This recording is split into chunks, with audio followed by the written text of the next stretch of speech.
আসসালামু আলাইকুম। আশা করি সবাই ভালো আছেন। আলহামদুলিল্লাহ আমিও ভালো আছি। তো আজকে আমি তালের রুটি তৈরি করব। তার জন্য আমি এখানে একটা তাল সুন্দর করে রস বের করে নিয়েছি।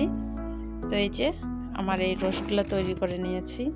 তো রসগুলো তৈরি করার ভিডিও কিন্তু আমার অনেকগুলো ভিডিওর মধ্যে দেওয়া আছে কিভাবে তালের রস বের করতে হয়। তো আমি এই যে তালের রসটা প্রথমে গরম করার জন্য কড়াই একটা বসিয়ে দিয়েছি ম্যাজিক চুলার মধ্যে। তো ওখানে দিয়ে দিলাম চিনি।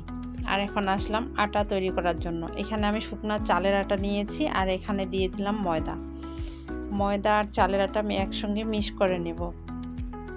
ময়দা আর চালের আটা দুটো একসঙ্গে দেওয়ার অর্থ হচ্ছে রুটিটা একটু নরম থাকবে, অনেকক্ষণ হয়ে গেলেও নরম থাকবে, শক্ত হয়ে যাবে না। তো এই যে আমার তালটা ফুটে আসছে। তো আমার তালটা যখন এইভাবে ফুটে আসবে একদম চারপাশ থেকে, ঠিক তখনই আমি আটাটা দেব, তার আগে কিন্তু দেব না, নাহলে খামিরটা ভালো হবে না। আর পাত্রটা অবশ্যই মোটা হতে হবে, তাহলে খামিরটা ভালো হবে, নিচে লেগে যাবে না, পুড়া যাবে না।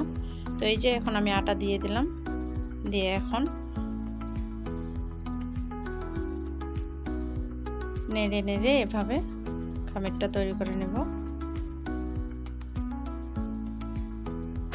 আমি কিন্তু এখানে অল্প করে আটা দিচ্ছি আর দেখতেছি কতটুকু পরিমাণে লাগবে, তো আমি আইডিয়া করে দিচ্ছি।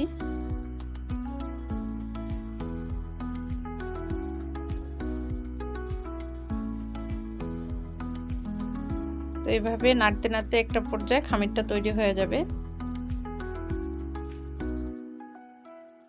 তো আমার খামিরটা প্রায় হয়ে আসছে। তো এই যে আমার খামিরটা হয়ে গেছে। তো এখন আমি এই যে রুটি বেলে নেব।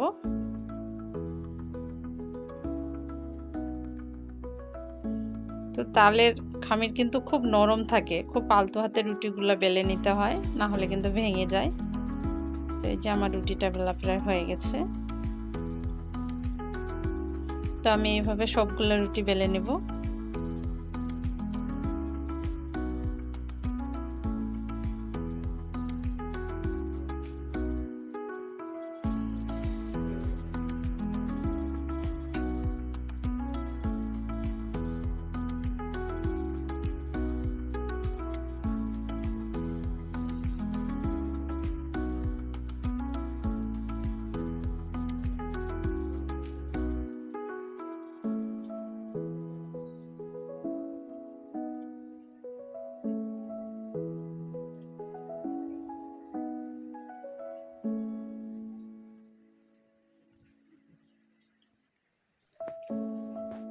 আমার রুটিটা কিন্তু খুব একটা সুন্দর হয়নি, তালের রুটি খুব নরম ছিল তার জন্য।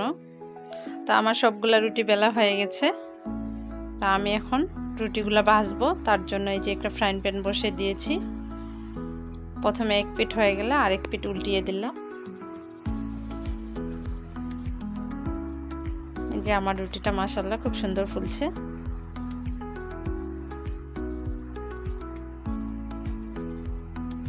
আমি একটু চেপে চেপে দিচ্ছি যেন ভালোভাবে রুটিটা সেকানো যায়।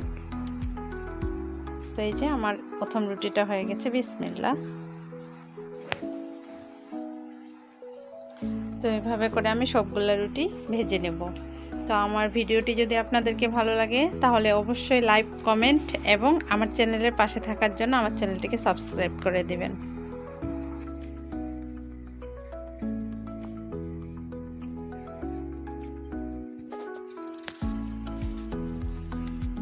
এই তো আমার এই রুটিটাও হয়ে গেল। তো আমি সবগুলো রুটি এভাবে ভেজে নিয়েছি।